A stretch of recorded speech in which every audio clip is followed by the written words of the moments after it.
Hello interwebs and welcome back to Let's Play Mask of the Betrayer. Last time we entered the Plane of Shadow yet again from the Veil after we got a key from Magda to the locked door here, and we found these four, I think, if I remember correctly, yeah, 4 portals or doors and an inactive golem, a keeper of doors. And we have 2 options now, 2 choices what to do with the golem. We can either use our spirit energy apparently to jumpstart him, so to speak, or we could reach into him and take his energy core or whatever it is. And we have no idea how much energy would be required to jumpstart it directly. Well, before we decide on that, let's check the locked chests back here with Kaji, if Kaji can pick them open or disarm them, as they seem to both be trapped. Failed. Yeah, roll of 2. What a surprise that it fails. A roll of 5 would be enough. Thank you. Next.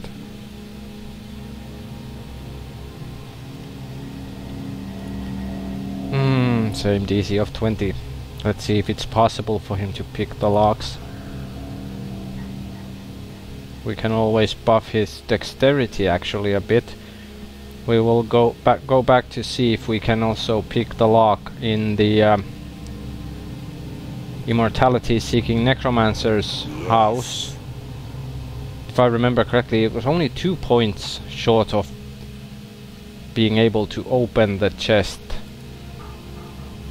So we'll go see if we could get it simply by casting Greater Cat's Grace on Kaji.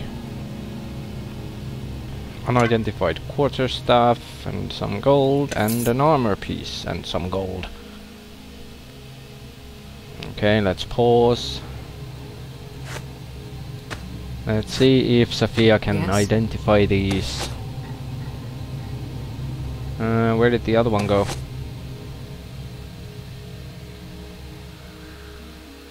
What was the other one even? Ah, there. Remembrance. Oh wow, a +2 AC bonus on this staff and +3 enhancement. Yeah, bag it. Yes. Bag. Then the robe. +5 armor. Bonus. Spell penetration feat. Spell resistance of 10 and all saving throws +1. Only usable by any neutral.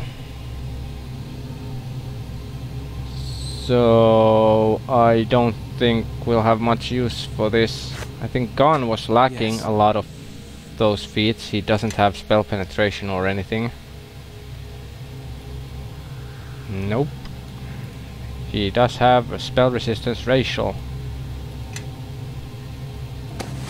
So I don't think we'll be changing, and of course he couldn't even be wearing this actually. It's also only sorcerer or wizard. Yeah. Bag. Yes. Alrighty. Oh, there is a book in the shelf here and a scroll of greater planar binding. Yes, please. Think this might be something that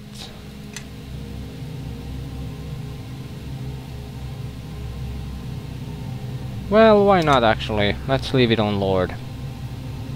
And then check this. The Wisdom of Imith Yabog.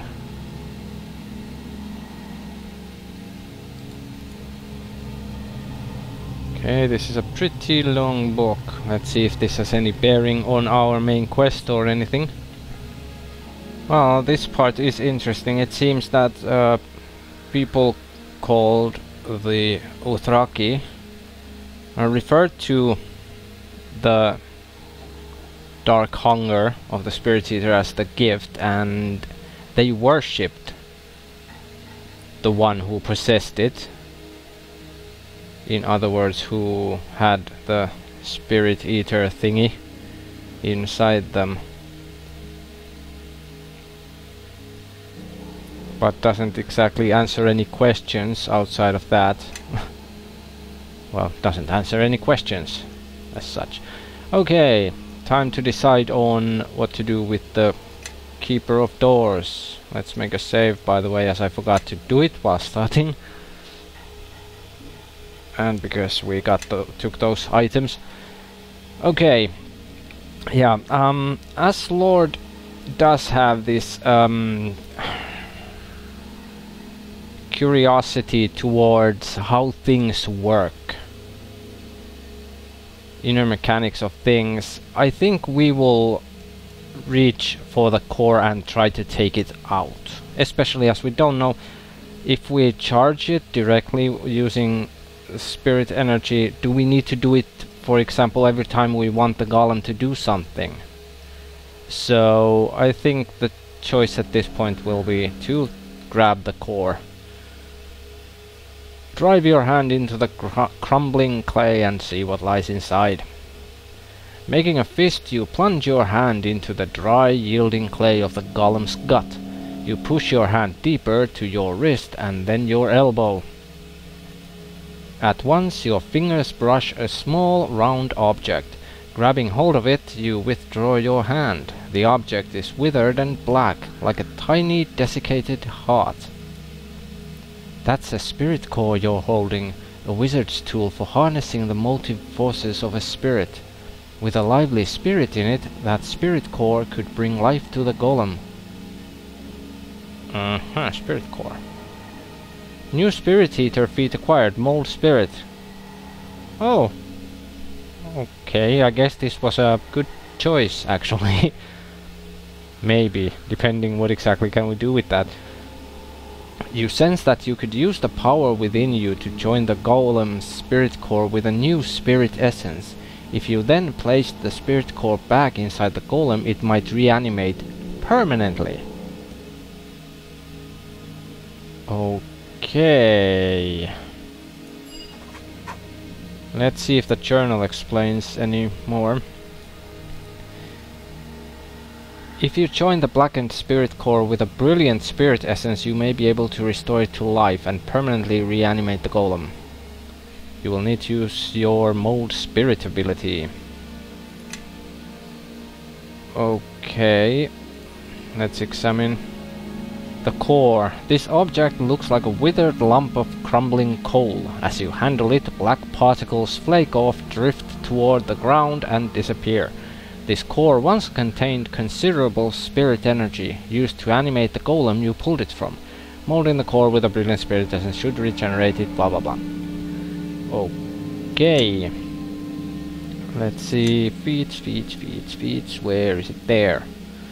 This passive ability allows you to craft from recipes that use volatile and brilliant spirit essences. Oh yeah, I guess we will need this in a quick slot to use it, maybe. Yes. Okay, let's see. Brilliant spirit essence, we have one. And only one. Yeah. Yes. Okay then.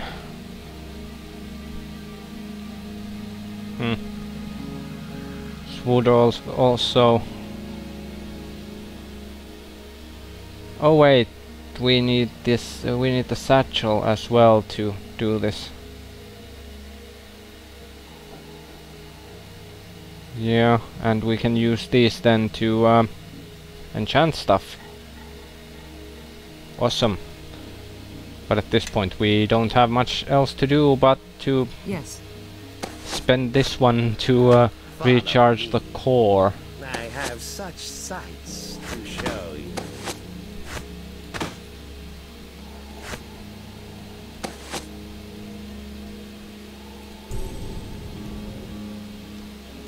Yeah. Okay, let's see. Shining Spirit Core. Ooh, shiny. Infused with spirit energy, the blackened spirit core you pulled from the golem has regenerated and will now serve as a suitable power source for the golem. Place the shining thing back within the golem to reanimate it. That back to Sophia and... okay. Place the shining spirit core inside the golem. You grasp the shining spirit core tightly and plunge it deep into the golem's belly. When your arm is elbow deep, you release the tiny core, withdrawing your hand. And the golem stirs. What does it stir? Does it make pudding? Visitors still wait at the first door. Visitors? Who are they? They are the couriers. They have been waiting for some time. Couriers? What couriers? The couriers who brought you here from across the world. They brought me to this place. Was I conscious? Why would I? Obviously I wasn't conscious. I hope I wasn't conscious. No, your voice made no words, only mutterings and moans. Well, what kind of creatures are they? Unknown. They are voices, hissing, whining, flattering. This golem can only see the portals that it's assigned to maintain. It was made to be blind to all other distractions. Its hearing, however, was left intact so it can receive spoken orders. So that's why it was talking only about voices. All creatures are voices. Commands to be obeyed or ignored. Nothing more. Okay, before we open the first door, let's ask about something else. State your command.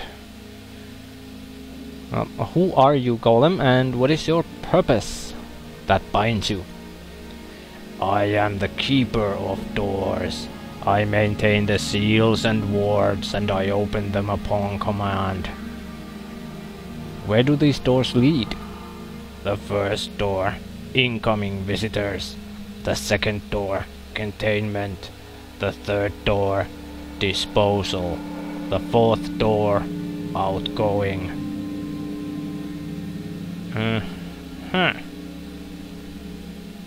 So the second door leads to a storage room or a prison? That door leads to a no place, separate and silent. Is there anything inside? Yes. I am uncertain of its nature.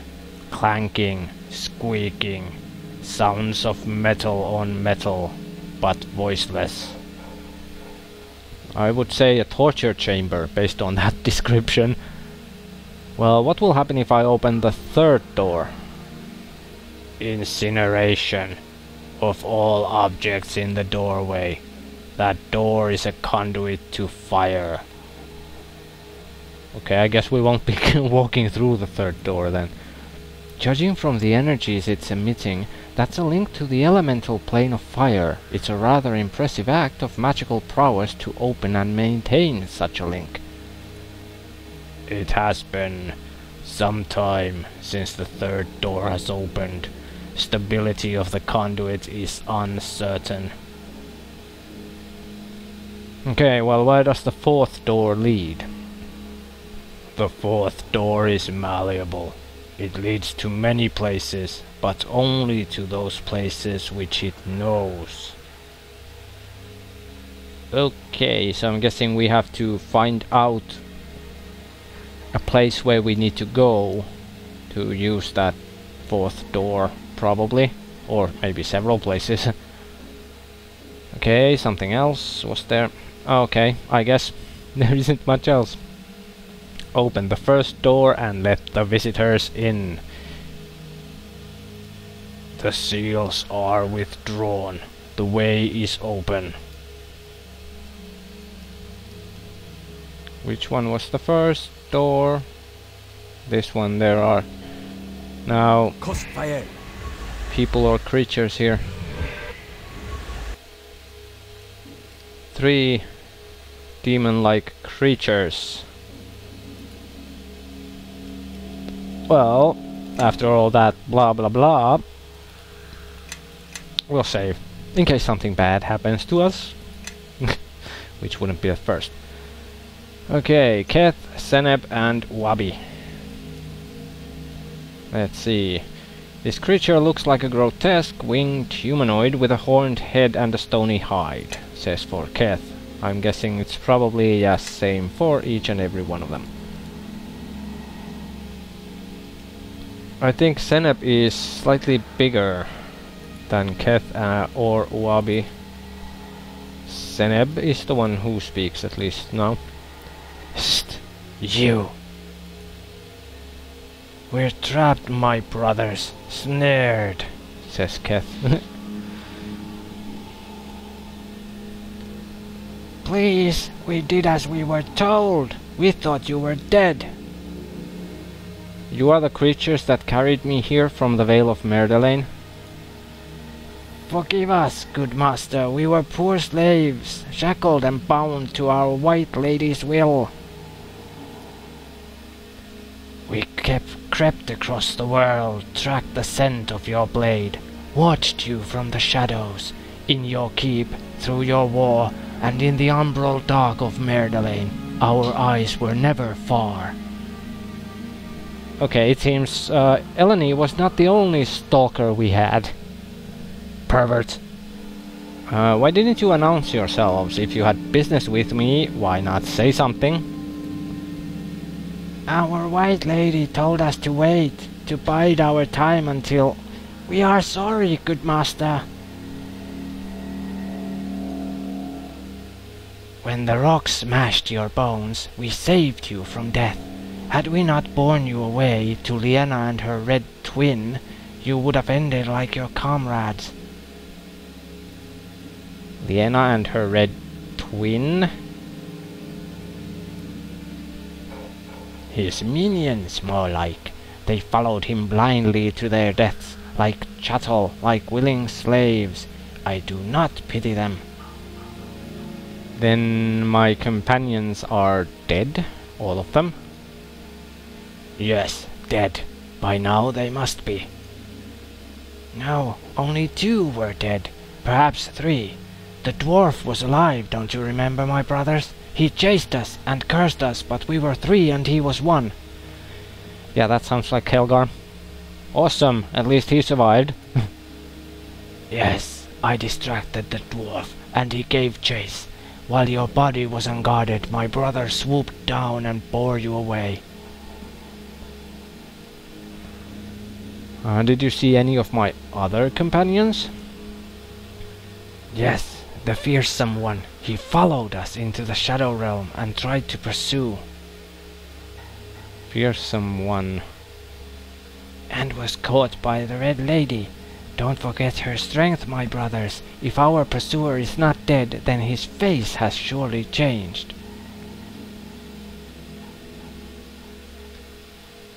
Okay, the dead. Who were they? One in robes, a shaper of arcane magic, with echoes of power draining from the corpse, but smashed beyond recognition, a smear of blood and bone in tattered rags. And 2 others, good master, but we could not see if they were slain by the falling rock, or by your hand in the Sanctum of Shadow. Those are the only corpses we saw. Perhaps there were others, alive or dead, hidden behind those piled stones. Our eyes saw only you. Okay, so Kelgar still lives, right? When last we saw him, yes. Okay, and when you brought me here, what happened then? Liena took the silver blade from your hand and the silver shard from your chest, and she told us to bring you to the barrow to lay you in that chamber. We dared not tarry in the cavern of runes, good master. We feared what lay within, feared it even more than our white lady and her red twin together.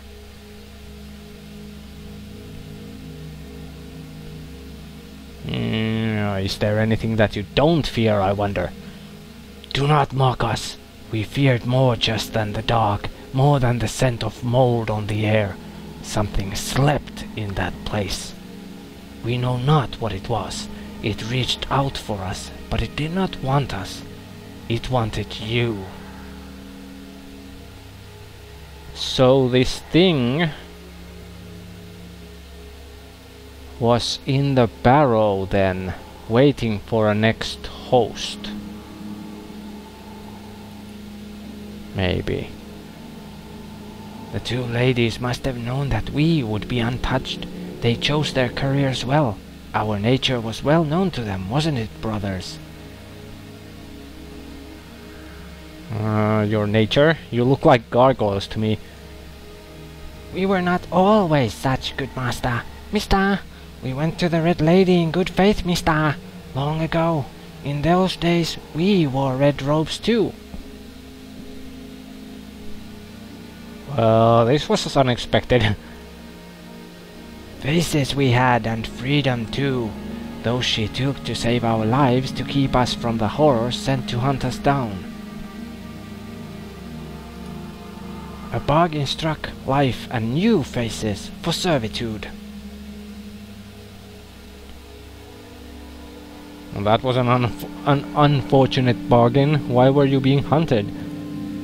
For the crime of choosing the wrong teacher, for choosing the wrong side in a war we never realized was being fought. Never realized, good master. Not until the war was already lost, mister. $5, mister, for information, mister. Mister! Hey, Indy! Yeah, Wabi is slightly annoying with his master this, master that. Silence, brother. Our tale is not for trade. Besides, this one wants to know our mistress's plans for him, but we were never privy to their schemes. But we know when those schemes took root, don't we, brothers? We know who planted the seeds in their minds, and we will tell you if you let us leave in peace.